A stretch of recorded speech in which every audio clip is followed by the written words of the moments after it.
voiture, comment elle est dégueulasse. Oh my god.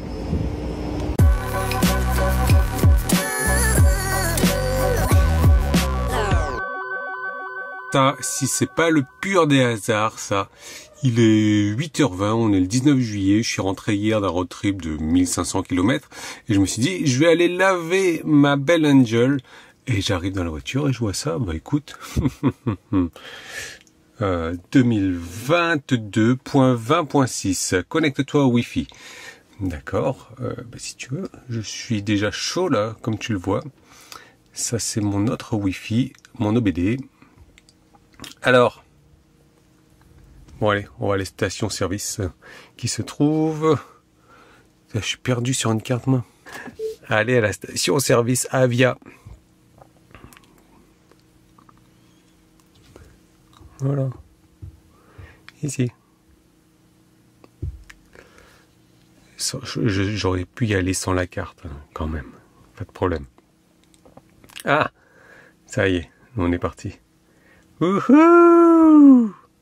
C'est qui a les pieds le plus sales? Visiblement, c'est moi. Hein. Mais en même temps, c'est moi qui suis le plus souvent dans la voiture. J'ai mon sexy qui est là. Hop. Allez, on est parti. Comme ça, moi, je vais pouvoir laver. Tu vois, j'ai le gant qui est là, qui est en attente d'être mouillé. Parce que non, elle ne passera pas au rouleau. Non, non, non, non, non, c'est hors de question. Ça fait 1 an que j'ai des Tesla. 1 an que ça ne passera pas au rouleau. C'est hors de question, même s'il y a une céramique. Allez, c'est parti. La technique, c'est de mettre le gant ici pour bien l'humidifier, d'avoir son petit pot de savon et de le laver sans camion à mousse parce que sinon ça va me retirer ma céramique petit à petit, juste un lavage, eau chaude, c'est tout. Et après je rince à l'eau froide, claire, sans calcaire. Alors si tu te poses la question de savoir ça fait quoi une céramique, ben regarde, je viens de la passer au Karcher, ça ruisselle de partout, ça ruisselle sur les vitres, il n'y a rien qu'à accrocher. Et là tu vois, c'est juste un petit coup de Karcher, c'est tout. La voiture, je ne l'ai pas encore lavée, le gant il est toujours là. Je prends la route, je roule un petit peu, toutes les gouttes elles s'en vont. Ça ruisselle, c'est super. Bon allez, avant que ça sèche trop, parce qu'il est quand même 8h30 ou 9h moins le quart, et il fait je sais pas combien de degrés dehors, 23, 24, on va lui sécher. Et nous on en est ici. Sur l'installation, donc tu vois, ça tombe bien. Si quelqu'un me dit hey, bouge ta caisse, etc., dégage, je dis je peux pas.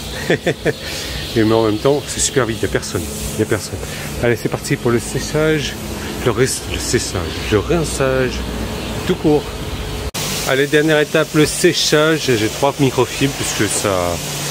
Elle est grande cette voiture à sécher quand même, mine de rien. Allez, donc je commence par les vitres en général, de haut en bas. Et tu vois que ça continue à déperler. Hein. C'est génial ça. Ça c'est super. Complètement trempée celle-ci. Celle-ci, bah forcément. Celle-là juste humide. Et celle-là, je ne l'ai pas utilisée du tout. Donc j'ai pris celle qui était juste humide ici. Et je l'ai passée partout. Ici, sur les sièges. Devant, derrière, sur le côté. Tableau de bord.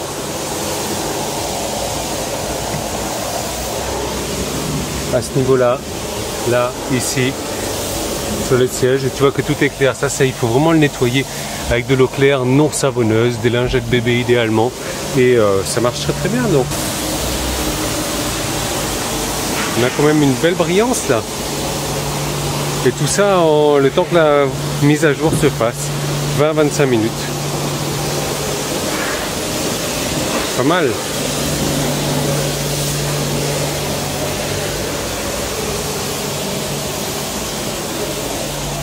Et donc au niveau des mises à jour, c'est pas grand chose, j'imagine que c'est juste des corrections de bugs, amélioration du système des ceintures de sécurité, signal sonore au feu vert, configuration des pneus. Donc ça, tu regardes ma dernière vidéo sur les mises à jour pour en apprendre plus à ce niveau-là.